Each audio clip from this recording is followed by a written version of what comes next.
안녕하세요. 매일 새로운 사연을 전하는 읽어주는 사연 라디오입니다. 구독과 좋아요, 많은 공유 부탁드립니다. 오늘의 사연 시작하겠습니다. 안녕하세요. 결혼한 지 1년 된 30대 후반 가정주부입니다. 다들 시어머니의 잔소리에 어떻게 대응하시나요? 저는 요즘 시어머니의 잔소리 때문에 진지하게 이혼을 생각 중입니다. 먼저 제 소개를 하자면 저는 현재 중견기업 인사팀에서 일하고 있습니다. 연봉은 5천 정도이고 회사 복지도 좋은 편이라 만족하며 다니고 있습니다. 가족 관계로는 아버지는 개인 사업을 하시고 어머니는 평생을 전업주부로 사셨습니다. 그리고 저에게는 위로 2살 차이 나는 오빠가 한 명 있습니다. 오빠는 아직 미혼이에요. 둘밖에 없는 남매지만 어쨌든 저는 유일한 딸이자 막내라는 이유로 부모님께 정말 많은 사랑을 받았습니다. 지금도 친정 아버지는 저를 공주라고 부르세요. 남편은 위로 누나가 둘 있고요. 시아버지는 돌아가셨고 시어머니는 큰 신우와 함께 미국에서 살고 계셨어요. 남편은 연봉은 작지만 복지가 좋은 공기업에 다니고 있고요. 저는 야근이 있는 편이고 남편은 정시 퇴근입니다. 남편은 돈보다 저녁이 있는 삶이 좋다며 이직을 생각하지 않아요. 반면에 저는 젊었을 때 조금이라도 더 벌어야지라는 욕심이 있는 편이고요. 이런 저희를 아는 사람들은 남녀가 바뀐 거 아니냐는 농담을 하기도 합니다. 남편과 저는 영화 감상 동호회에서 만났습니다. 지방 출신인 저는 서울 생활을 하면서 외로움을 달래기 위해 동호회 활동을 시작했고, 남편은 여유 시간이 많아서 동호회 활동을 시작했다고 들었어요. 같이 몇 번 영화를 보다가 저녁 식사도 하게 되고 그러다 보니 자연스레 연인 사이가 되었습니다. 그래서인지 남편과 저는 정말 성격이 잘 맞습니다. 그렇다 보니 둘만의 결혼 생활 자체는 즐겁고 아무런 문제가 없었습니다. 결혼 전부터 자녀 계획이나 집안일, 그리고 양가 부모님에 관한 문제까지도 서로 깊고 솔직하게 이야기를 나누었기 때문에 싸울 일이 없었거든요. 그런데 얼마 전 시어머니가 집 근처로 이사를 오시면서 많은 게 틀어져 버렸습니다. 미국에 사는 큰 신우와 살던 시어머니가 왜 저희가 결혼하기가 무섭게 한국으로 오신 건지는 확실히는 알지 못합니다. 다만 저희와 함께 살고 싶어 하셨다는 건 큰 신우에게 어렴풋이 들어서 알고는 있었습니다. 하지만 저는 분명히 결혼 전 남편에게 친정과 시댁을 떠나 어떤 형태로든 합가는 싫다고 분명히 말했고 남편도 그에 동의했기 때문에 더는 궁금해하지 않았습니다. 이 부분에 있어서는 시어머니와 큰 신우가 굉장히 서운해했다는 것도 알고 있어요.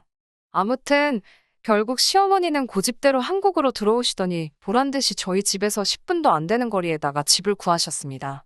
상황이 그렇게 되다 보니 이건 합가나 마찬가지더라고요. 일단 시도 때도 없이 집에 오십니다. 저희 부부 둘 다 맞벌이다 보니 아침에 제대로 된 식사를 챙겨 먹기란 거의 불가능이에요. 저도 남편이 한식을 좋아한다는 건 알고 있습니다. 저도 한식 좋아하고요. 친정 부모님과 함께 살 때는 늘 친정어머니가 따뜻한 아침 식사를 준비해 주셨고요. 하지만 지금은 제가 할 수도 남편이 할 수도 없으니 간단히 빵 한 쪽이나 삶은 계란 등으로 해결하고 있어요.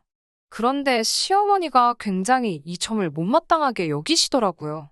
남자 돈 벌러 가는데 안 사람이 밥 하나 못 챙겨주냐며 안 사람의 도리가 돈 버는 것보다 중요하다며 매일 뭐라고 하셨어요.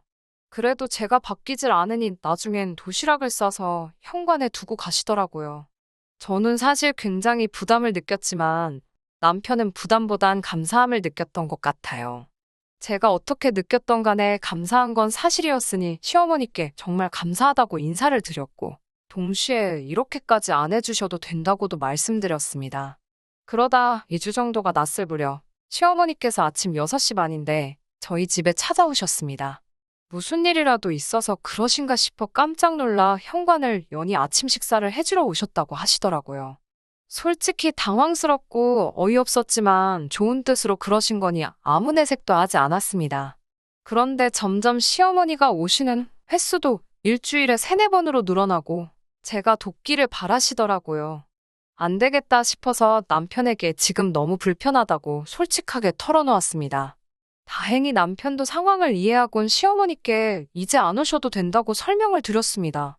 시어머니께선 노골적으로 서운해하셨지만 왠지 시어머니 하시고 싶은 대로 하시게 내버려두면 안 될 것 같아서 저도 강경하게 버텼습니다.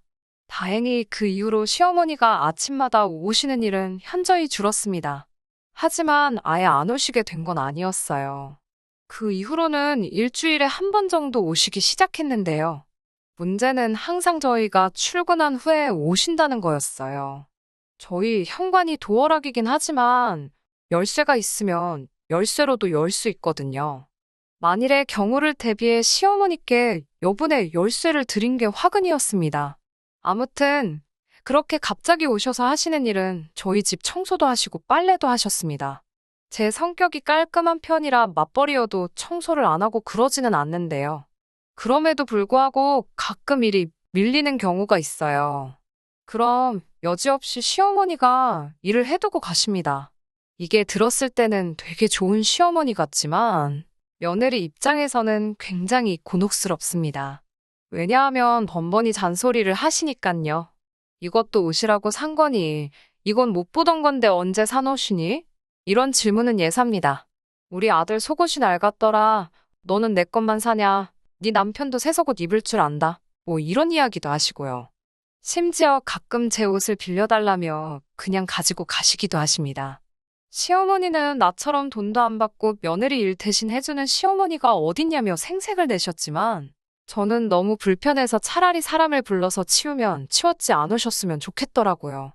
그리고 제가 따로 늘 용돈도 드렸는데 시어머니는 그건 늘 내 아들이 벌어서 주는 돈이라며 저랑은 상관없다는 듯 말씀하시더군요. 여기까지도 그래도 그럭저럭 참고 살았습니다. 그런데 요즘 시어머니가 저희 2세 문제에 자꾸 간섭을 하려고 드시니 너무 스트레스를 받습니다. 남편에 비해 저는 요즘 정말 바빴습니다. 제가 일 욕심도 있고 동시에 신혼생활도 좀 더 즐기고 싶어서 2세 계획은 2, 3년 뒤로 미루고 있었습니다. 그런데 얼마 전 시어머니께서 충격적인 말씀을 하시더라고요. 얼마 전 시어머니의 생신이어서 둘째 신우 가족과 시어머니 그리고 저희 부부 다 같이 외식을 했습니다. 식사를 하는 동안에는 별다른 일 없이 화기애애했는데 갑자기 시어머니가 손주 이야기를 꺼내셨어요. 전과는 달리 이번엔 제 사주까지 들먹이시더군요. 어디 용하다는 곳에 가서 제 사주를 보셨는데 제 사주에는 자식이 없는 팔자라고 하더래요. 진작에 사주를 보고 결혼을 시켰어야 했는데 괜히 결혼시켜서 손주도 못 보는 거 아니냐고 하시더군요. 그러면서 시어머니가 이 정도로 손주를 보고 싶어 하면 노력이라도 해야 하는데 저희 집 와서 이렇게 살펴보면 노력하는 기미도 안 보이고 제가 아주 괘씸하다고 하시더군요. 신우뿐만 아니라 신우의 남편인 아주버님까지 있는데 그런 이야기를 아무렇지 않게 하시니 얼굴도 화끈거리고 남사스럽더라고요. 평소에 저라면 어떻게든 화제를 돌렸을 텐데 그날만큼은 순간 욱해서 저도 맞받아쳤어요. 아이를 낳는 사람은 저인데 왜 그렇게 강요하고 스트레스를 주시냐고요. 좋았던 분위기는 말할 것도 없이 이상해졌고 시어머니는 제 말에 격분하셨어요. 아이 하나 낳으라는 게 뭐가 그렇게 스트레스냐며 아이도 못 낳는 게 어른한테 죄송한 줄도 모르고 말대답이나 한다고요. 그러면서 저에게 아이를 안 낳는 게 아니라 못 낳아서 그렇게 예민한 거 아니냐고 쏴붙이셨습니다. 더 실망이었던 건 남편이 둘 다 그만하고 집으로 가자며 먼저 자리를 떴다는 점이었어요. 남편은 저에게 시어머니가 지나치시긴 했지만 그래도 자식으로서 참고 들었어야지 왜 그렇게 흥분하냐고 뭐라고 하더라고요. 예민하게 반응한 제가 더 잘못한 거라며 시어머니께 먼저 연락해서 죄송하다고 말씀드리라면서요. 하지만 저는 제가 그렇게 잘못했다고 생각하지 않아요. 두 사람이 만들어가는 결혼 생활이고 아이를 갖는 건 정말 중요한 문제인데 단지 시어머니가 원하신다고 계획도 없이 무책임하게 일을 저지를 수는 없으니까요. 남편에게도 이번만큼은 굽힐 수 없다고 완강히 버텼습니다. 지금까지 남편과의 사이에 아무런 문제가 없이 잘 살았다고 생각해왔는데 이번 일을 겪으면서 이혼을 해야 하나 진심으로 고민이 되더라고요. 그날 이후로 남편과는 한 집에서 며칠째 말도 하지 않고 지내고 있습니다. 처음에는 남편이 저를 보면서 너 진짜 이럴 거냐고 따지기도 했고 저 역시 난 할 말 없다는 말이라도 했지만 이제는 서로 본체만 채 하고 있네요. 문제는 시어머니는 계속 저희 집에 발걸음을 하고 계셨고 당연히 저희 부부의 상황을 눈치채셨습니다. 이때다 싶으셨던 건지 남편과 한 팀이라도 된 듯 남편은 저에게 시어머니께 사과하라고 무언 시위를 하고 있었고요. 시어머니는 원래 가정은 안 사람하기에 달렸다며 좀 애교도 부리고 해서 남편 마음을 달래주라고 하시더군요. 그러면서 애가 없으니 이렇게 다투면 사이도 금방 안 풀린다면서요. 지난 밤도 같은 상황이었어요. 퇴근 후 집에 오니 남편은 거실에서 TV를 보고 있고 시어머니는 부엌에 계셨습니다. 오늘도 마음 편히 쉬기는 글렀구나 싶었네요. 시어머니께 다녀왔다 인사드리고 제 방으로 향하는데 시어머니가 저한테 그 정도 했으면 죄송하다 사과하고 숙이고 들어오라고. 너만 반성하면 모든 상황이 달라지는데 뭐가 잘났다고 그렇게 뻣뻣하게 구냐고 다짜고짜 짜증이시더군요. 알고 보니 남편은 남편대로 시어머니께 제발 그만 좀 오시라고 이게 다 어머니 때문이라고 화풀이를 했나 봐요. 당연히 시어머니는 자기 아들이 저 때문에 변했다며 화가 나신 거고요. 이 복잡하고 말도 안 되게 불편한 상황 속에서 며칠을 지내보니 정말 불행하단 생각이 들더라고요. 그리고 결정적인 시어머니의 한마디가 있었습니다. 저더러 죽으면 썩어 문드러질 몸뚱아리에 껴서 뭐 하는지 젊어서 애나 쑥쑥 낳으면 된대요. 뭐가 그리 잘나서 나랑 내 아들 애간장을 문드러지게 하냐고 천박한 말을 내뱉으셨어요. 그동안 제가 알던 시어머니는 잔소리는 심하셨어도 경박스런 분은 아니었는데 정말 실망스럽고 상대도 하기 싫더라고요. 결국 남편에게 당분간 떨어져 지내며 정말 우리가 서로에게 필요한 사람들인지 생각해보는 시간을 갖자고 했어요. 남편도 시어머니의 마지막 말에 적잖이 충격을 받고 놀란 터라 저에게 한 번만 기회를 달라고 하더라고요. 원하면 두 번 다시 시댁과 상종하지 않아도 좋다고요. 아이도 늦더라도 제가 마음의 준비가 되면 그때 갖자고요. 하지만 저는 부모 자식의 연을 끊었다는 소리를 듣기도 싫고 시어머니를 안 보고 산다는 것도 불가능할 거란 사실을 알기 때문에 쉽게 이 상황을 넘길 수가 없었습니다. 남편과는 다음 달 말까지는 각자 시간을 갖고 생각해보자고 했어요. 제 마음은 이혼 쪽으로 많이 기운 상태지만 한편으로는 왠지 모르게 설마 하는 생각도 듭니다. 시어머니의 잔소리 때문에 남편과 헤어진다는 게 충동적인 건 아닐까 스스로 몇 번씩 묻기도 하고요. 아무튼 당분간은 오롯이 제 자신에게 집중하면서 스스로를 돌아보는 시간을 가져보려고 해요. 그러다 보면 현명한 결론을 얻을 수 있겠지요. 긴 이야기 들어주셔서 감사합니다. 오늘의 사연은 여기까지입니다. 구독과 좋아요, 알람 설정해주시면 앞으로 더 좋은 사연으로 찾아오겠습니다. 감사합니다.